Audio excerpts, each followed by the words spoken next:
आता आपल्या खास क्षणांसाठी मिळतील अस्सल आणि पारंपरिक पेहराव. महिलांना साजेसा Indo western premium clothing brand Radvi,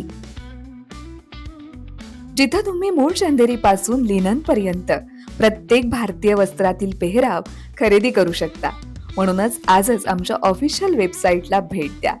जिथं परंपरेचा साज, तिथं रादवी तुमच्यासाठी खास. नमस्कार, मी पूनम. न्यूज अनकटच्या सकारात्मक या बातमीपत्रात तुमचं मनपूर्वक स्वागत करते. जिथे आहे प्रत्येक बातमीत आशेचा किरण. महाराष्ट्रातील महत्त्वाकांक्षी पायाभूत प्रकल्पांना गती देण्यात येत असून मेट्रो, विमानतळ, रेल्वे, टनेल, सीलिंग आणि कॉरिडॉर यांसारख्या प्रकल्पांना चालना देण्यात आली आहे. राज्याच्या विकासासाठी आधुनिक पायाभूत सुविधा निर्माण करून शहरी आणि ग्रामविकास अधिक गतिमान केला जातोय. तर गुन्हेगारीवर प्रभावी नियंत्रण मिळवण्यासाठी कायदा व सुव्यवस्था अधिक बळकट करण्यात आल्याचं मुख्यमंत्री देवेंद्र फडणवीस यांनी विधानसभेत स्पष्ट केलंय.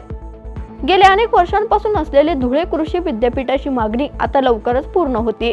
विद्यापीठासारखी आवश्यक असलेली 500 एकर जागा आणि मूलभूत सुविधा उपलब्ध असून या संदर्भात कृषी मंत्री माणिकराव कोकाटे यांच्याकडून सकारात्मक प्रतिसाद मिळाल्याची माहिती खासदार डॉक्टर शोभा बच्छाव यांनी दिली.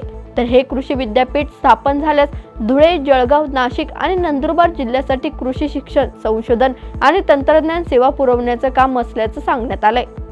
पाणी फाउंडेशन बार्शी आणि आयुष व्यसन मुक्ती केंद्र जामगावच्या संयुक्त विद्यमाने सोलापुरात आयोजित नाट्य स्पर्धेत 24 महिला शेतकरी गटांनी उत्स्फूर्तपणे सहभाग नोंदवलाय.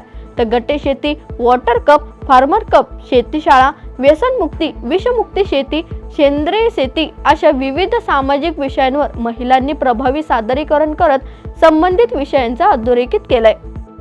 राज्यातील खासगी विना अनुदानित आणि अशंत अनुदानित शाळांतील शिक्षकांना राज्य सरकारनं पावसाळी अधिवेशनाच्या अखेरच्या दिवशी आनंदाची बातमी दिली आहे. या शाळा आणि त्यामध्ये कार्यरत असलेले शिक्षक आणि शिक्षकेतर कर्मचाऱ्यांना वेतन अनुदानाच्या पुढील टप्प्यासाठी 970.42 कोटी रुपयांच्या खर्चास मंत्रिमंडळानं मान्यता दिल्याची माहिती शालेय शिक्षण मंत्री दादा भुसे यांनी विधानसभेत दिली आहे. प्रसिद्ध हृदयरोग तज्ज्ञ डॉक्टर गुरुनाथ परळे यांनी हृदयविकाराचं निदान करणाऱ्या अनोखा पॅकेट सदृश्य उपकरणाचं संशोधन केलंय. हृदयरोगाचे निदान करण्यासाठी सर्वात प्राथमिक आणि महत्त्वपूर्ण असणारी ECG चाचणी अगदी सहज सोप्या रीतीनं या जॅकेटद्वारे होणार आहे. तर डॉक्टर परळे यांनी संशोधन केलेले हे जॅकेट रुग्णाने परिधान केल्यानंतर केवळ एका क्लिकवर ECG रुग्णांच्या किंवा डॉक्टरांच्या मोबाईलवर पाठवता येणार असून या संशोधनाला नुकतंच आंतरराष्ट्रीय पेटंट मिळाल्याची माहिती त्यांच्याकडून देण्यात आली आहे.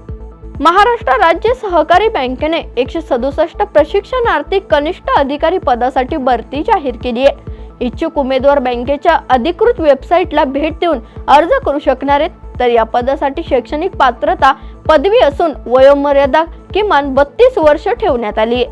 मुंबईतील फिल्म डिव्हिजन कॉम्प्लेक्समध्ये Indian Institute of Creative Technology कॅम्पचं उद्घाटन केंद्रीय माहिती आणि प्रसारण मंत्री अश्विनी वैष्णव आणि मुख्यमंत्री देवेंद्र फडणवीस यांच्या हस्ते पार पडली आहे. केंद्रीय माहिती आणि प्रसारण मंत्रालयानं महाराष्ट्र सांस्कृतिक विकास महामंडळ आणि Indian Institute of Creative Technology सोबत animation, visual effects, gaming, comics आणि एक्सटेंडेड रिॲलिटी क्षेत्राला समर्पित जागतिक दर्जाची संस्था स्थापन करण्यासाठी सामंजस्य करार केलाय.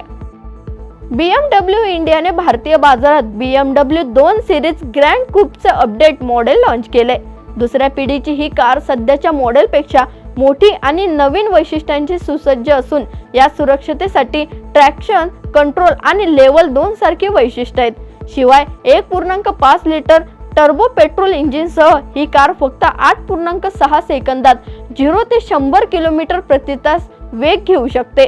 तर 46.90 लाख रुपये किंमत असणारी ही कंपनीची सर्वात स्वस्त कार असल्याचा दावा करण्यात आलाय. या बातमीचा सकारात्मक बातमीपत्र तिथेच थांबूयात. पाहत राहा न्यूज अनकट.